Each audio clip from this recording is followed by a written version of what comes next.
اعوذ باللہ من الشیطان الرجیم بسم اللہ الرحمن الرحیم فمن اظلم ممن كذب على الله وكذب بالصدق اذ جاءه أليس في جهنم مثوى للكافرين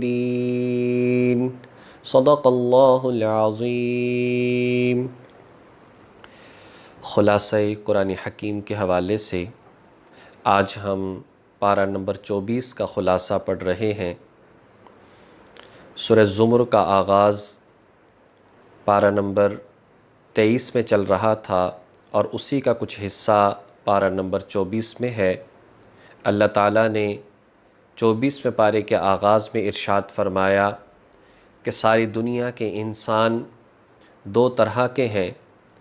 ایک گروہ وہ ہے جو کہ منکرین کا ہے، جو حضرات انبیاء علیہم السلام کا انکار کرتے ہیں، جو وحی کا انکار کرتے ہیں، جو اللہ تعالیٰ کے احکامات کا انکار کرتے ہیں۔ ان کا ٹھکانہ دوزخ ہے، رسوائی ہے، آخرت کا عذاب ہے۔ اور دوسری طرف ماننے والوں کا گروہ ہے جو حضرات انبیاء پر ایمان رکھتے ہیں، تمام کتب پر ایمان رکھتے ہیں، بنیادی تمام باتوں کو ماننے والے ہیں۔ ان کا ٹھکانہ جنت ہے، یہ اللہ رب العزت کی رحمت میں ہوں گے۔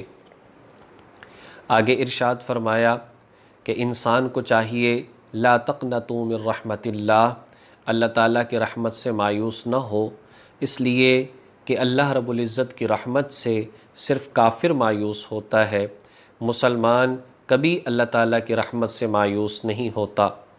انسان کو چاہیے کہ وہ اپنے ظاہری اسباب خوب اپنائے، خوب کوشش کرے، ہر طرح سے محنت کرے، مال و دولت جائز طریقے سے حاصل کرنے کی محنت کرے۔ اب بیماری ہو، صحت یابی کے لیے خوب محنت اور کوشش کرے، کوئی بھی پریشانی اور تکلیف ہو اس کو دور کرنے کے لیے خوب انسان کو محنت کرنی چاہیے، لیکن اگر فوراً نتیجہ نہ ملے، اس میں تاخیر ہو، تو اس پر مایوس نہیں ہونا چاہیے، بلکہ اللہ تعالیٰ کی ذات پر امید اور ایک آس لگاتے ہوئے مسلسل کوشش میں لگے رہنا چاہیے۔ اس کوشش پر بھی انسان کو بڑا اجر ملتا ہے، اور وہ اللہ تعالیٰ کی ذات بڑی بخشنے والی ہے، بڑی عطا کرنے والی ہے، بہت معاف کرنے والی ذات ہے۔ آگے انسان کو توبہ کی دعوت دی۔ انسان کو چاہیے کہ وہ منکرین میں شامل نہ ہو، وہ حق باتوں کا انکار کرنے والوں میں شامل نہ ہو۔ انسان سے گناہ ہو جائے تو وہ توبہ کر لے، اگر انسان توبہ نہیں کرے گا تو ظاہر ہے اس کا انجام بہت برا ہوگا، اور اگر انسان توبہ کر لے، اللہ رب العزت کی اتباع کرنے والوں میں شامل ہو جائے تو فرشتے اس کا استقبال کریں گے، فرشتے اس سے سلام کریں گے، خوبصورت جگہوں پر اس کو بٹھائیں گے، بہترین اللہ رب العزت اس کو بدلہ اور جزا عطا فرمائیں گے۔ انہی باتوں پر یہ سورہ مبارکہ مکمل ہوتی ہے۔ اس کے بعد سورہ مومن کا آغاز ہوتا ہے۔ سورۃ المؤمن قرآن کریم میں ترتیب توقیفی کے لحاظ سے 40ویں نمبر پر ہے، نازل ہونے کے اعتبار سے 60ویں نمبر پر یہ صورت نازل ہوئی۔ اس کی 85 آیات اور 9 رکوع ہیں۔ اس کو سورۃ مومن بھی کہا جاتا ہے اور سورہ غافر بھی کہا جاتا ہے۔ یہ مکی سورہ مبارکہ ہے۔ غافر اس کو اس لیے کہا جاتا ہے کہ اس کی آیت نمبر 3 کے اندر الفاظ آئے غافر الذنب وقابل التوب، کہ اللہ تبارک و تعالیٰ جو ہے وہ گناہوں کو معاف کرنے والا ہے۔ اس غافر کے لفظ کی وجہ سے اس صورت کو غافر کہا جاتا ہے۔ اور اسی طرح سے اس کو سورہ مومن اس لیے کہتے ہیں کہ آیت نمبر 28 کے اندر اللہ تعالیٰ نے اپنے ایک خاص مومن بندے کا ذکر فرمایا، جس کی تفصیل اگلی آیات کے اندر آ رہی ہے، تو اس مناسبت سے اس کو سورۃ المومن بھی کہا جاتا ہے۔ حضور نبی کریم صلی اللہ علیہ وسلم کے حوالے سے فوراً شروع کے اندر قرآن کریم کا جو معجزہ اللہ پاک کی ذات نے حضور کو دیا، فرمایا کہ یہ عظیم اور زندہ معجزہ ہے، اگر انسان غور و فکر کرے، اگر انسان اپنا ذکر تلاش کرنا چاہے تو وہ ضرور اس سے ہدایت بھی حاصل کرے گا، اس سے فائدہ بھی حاصل کرے گا۔ اگلی آیت کے اندر اللہ رب العزت نے اپنی 4 صفات کو بیان فرمایا۔ نمبر 1، اللہ بڑا معاف فرمانے والا ہے۔ نمبر 2، اللہ توبہ قبول کرنے والا ہے۔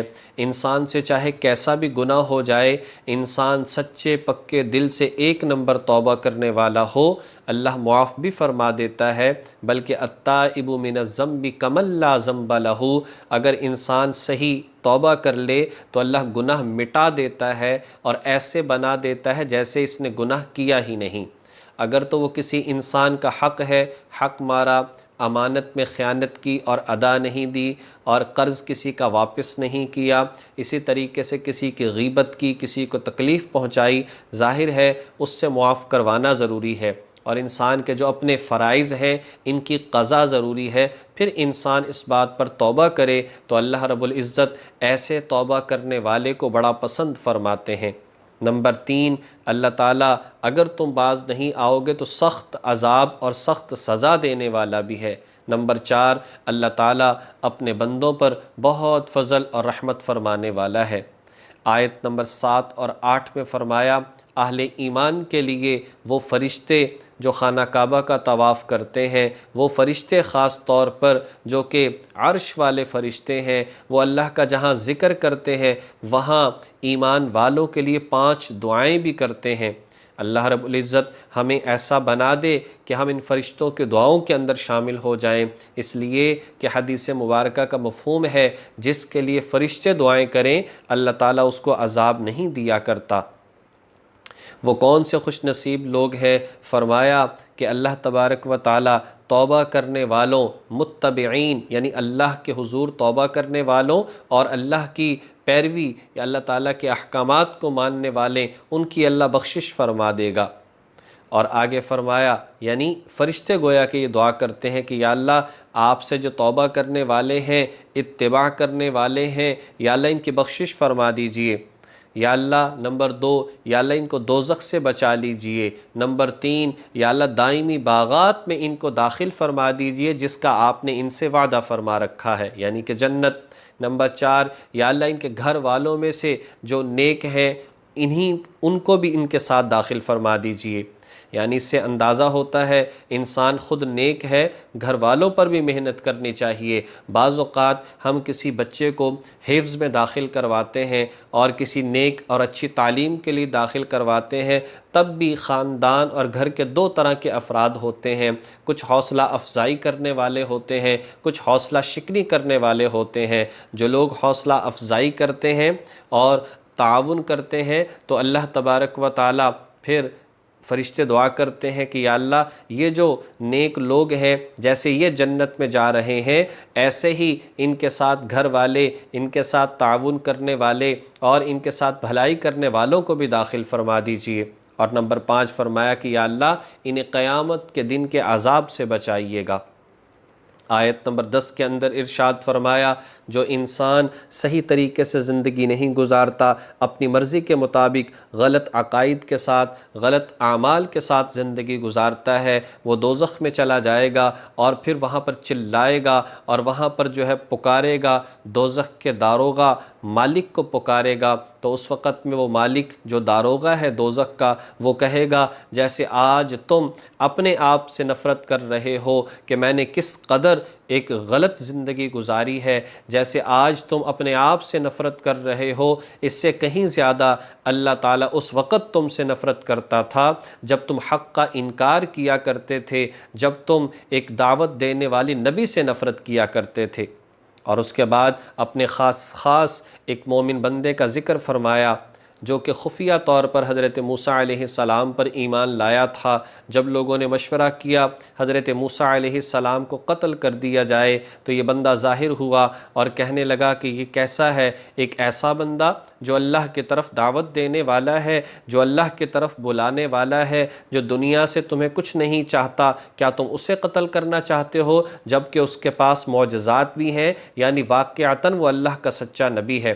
اس پر فرعون بڑا پریشان ہوا کہ یہ تو باتیں ایسی ہیں، کہیں ایسا نہ ہو کہ لوگ پھر جائیں، تو اس نے بات کو مذاق میں ڈال کر کہنے لگا، حامان اپنے وزیر سے ایک اونچی ساری عمارت بناؤ، ذرا میں چڑھ کر دیکھوں تو صحیح کیا واقعی موسیٰ کا رب بھی ہے یا نہیں۔ اس کے بعد جو ہے پھر آخرکار اللہ تبارک و تعالیٰ کے حکم سے ان کو جو ہے فرعون کو غرق کر دیا گیا، اور اللہ تعالیٰ نے اس مومن بندہ کی حفاظت فرمائی جو موسیٰ علیہ السلام کا تنہا ساتھ دینے والا تھا۔